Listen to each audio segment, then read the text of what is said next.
ನಮಸ್ಕಾರ ಸ್ನೇಹಿತರೆ, welcome back to my channel.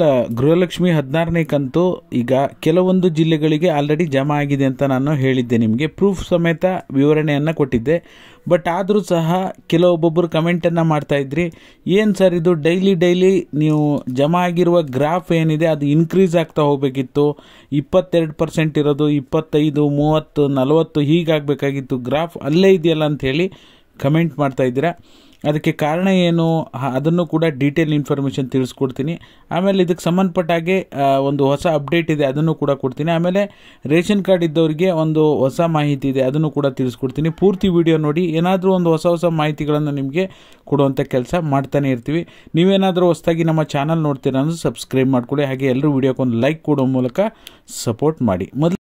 ಮೊದಲನೇದಾಗಿ ರೇಷನ್ ಕಾರ್ಡ್ಗೆ ಸಂಬಂಧಪಟ್ಟ ಹಾಗೆ ಏನಿದು ಹೊಸ ಅಪ್ಡೇಟ್ ಅಂತ ನೋಡೋದಕ್ಕೆ ಹೋದರೆ, ಕಳೆದ 3 ತಿಂಗಳಿಂದ ಜನವರಿ, ಫೆಬ್ರವರಿ, ಮಾರ್ಚ್ ಅಂದರೆ ಕಳೆದ 3 ತಿಂಗಳಿಂದನೂ ಸಹ ರೇಷನ್ ಕಾರ್ಡು ತಿದ್ದುಪಡಿಗೆ ಅವಕಾಶವನ್ನು ಮಾಡಿಕೊಟ್ಟಿದ್ದಾರೆ.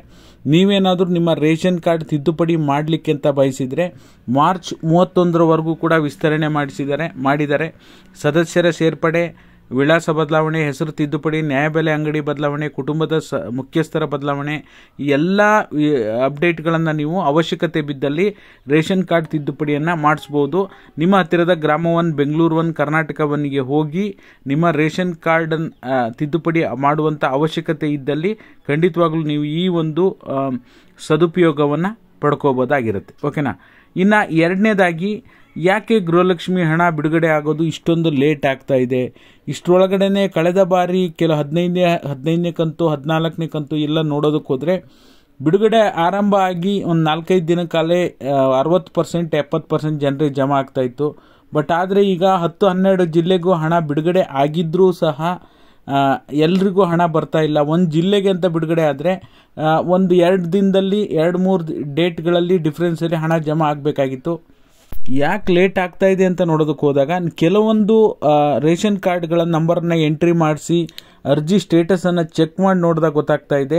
ಸ್ಟೇಟಸಲ್ಲಿ ಅವ್ರು ಏನು ಮಾಡಿದ್ದಾರೆ ಅಂದರೆ, ಮೊದಲು ತಾಲೂಕ್ ಪಂಚಾಯತಿ ಮೂಲಕ ಹಣ ಬಿಡುಗಡೆ ಮಾಡಲಿಕ್ಕೆ ವ್ಯವಸ್ಥೆ ಮಾಡ್ಕೊಂಡಿದ್ದಾರೆ. ಅಲ್ಲೇನೋ ಟೆಕ್ನಿಕಲ್ ಪ್ರಾಬ್ಲಮ್ ಆಗಿರೋದ್ರಿಂದ ರಿಜೆಕ್ಟೆಡ್ ಅಂದರೆ ಅಪ್ಲಿಕೇಶನ್ನ ತಾಲೂಕ್ ಪಂಚಾಯತಿ ಪ್ರೋಸೆಸ್ಸನ್ನು ರಿಜೆಕ್ಟ್ ಮಾಡಿಬಿಟ್ಟು ಮತ್ತೆ ಮೇಯ್ನ್ ಪ್ರೋಸೆಸ್ ಏನಿತ್ತು ಆ ರೀತಿಯಲ್ಲಿ ಬಿಡುಗಡೆ ಮಾಡೋದಕ್ಕೆ ಹೋಗಿರೋದ್ರಿಂದ ಆ ಸ್ಟೇಟಸಲ್ಲೂ ಕೂಡ ಸೇಮ್ ಅದೇ ಬರ್ತಾ ಇದೆ, scheme move to TP rejected ಅಂತ ಬರ್ತಾ ಇದೆ. ಓಕೆನಾ. ಹಾಗಾಗಿ ಯಾರ್ಯಾರಿಗೆ ನೀವು ಕೂಡ ಅರ್ಜಿ ಸ್ಟೇಟಸನ್ನು ಚೆಕ್ ಮಾಡಿ ನಮಗೆ ಕಮೆಂಟ್ ಮಾಡೋ ಮೂಲಕ ತಿಳಿಸಿ. ಸಾಧ್ಯವಾದರೆ ಈ ರೀತಿ ಏನಾದರೂ ನಿಮ್ಗೆ ಬಂದಿದೆಯಾ ಅಂತ ನೋಡ್ಕೊಳ್ಳಿ. ಈ ರೀತಿ ಬಂದಿದ್ದರೆ ಖಂಡಿತವಾಗ್ಲೂ ಯಾವುದೇ ರೀತಿಯ ಪ್ರಾಬ್ಲಮ್ ಆಗೋದಿಲ್ಲ. ಯಾಕೆಂದರೆ ಅದು ನಿಮ್ಮ ಕಡೆಯಿಂದ ಏನೂ ಪ್ರಾಬ್ಲಮ್ ಆಗಿ ರಿಜೆಕ್ಟ್ ಆಗಿರೋದಲ್ಲ.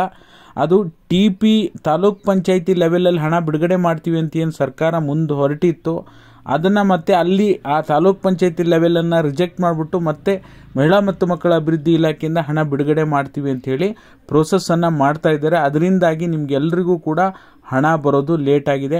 ಹಾಗಾಗಿ ನಿಮಗೆ ಪ್ರೂಫ್ ಸಮೇತ ಏನಿದೆ ಆ ಮಾಹಿತಿಯನ್ನು ನಿಖರವಾಗಿ ಎಕ್ಸ್ಪ್ಲೈನ್ ಮಾಡಿ ಹೇಳಿದ್ದೀನಿ. ವಿಡಿಯೋ ಇಷ್ಟ ಆದರೆ ಎಲ್ಲರೂ ಒಂದು ಲೈಕ್ ಮಾಡಿ.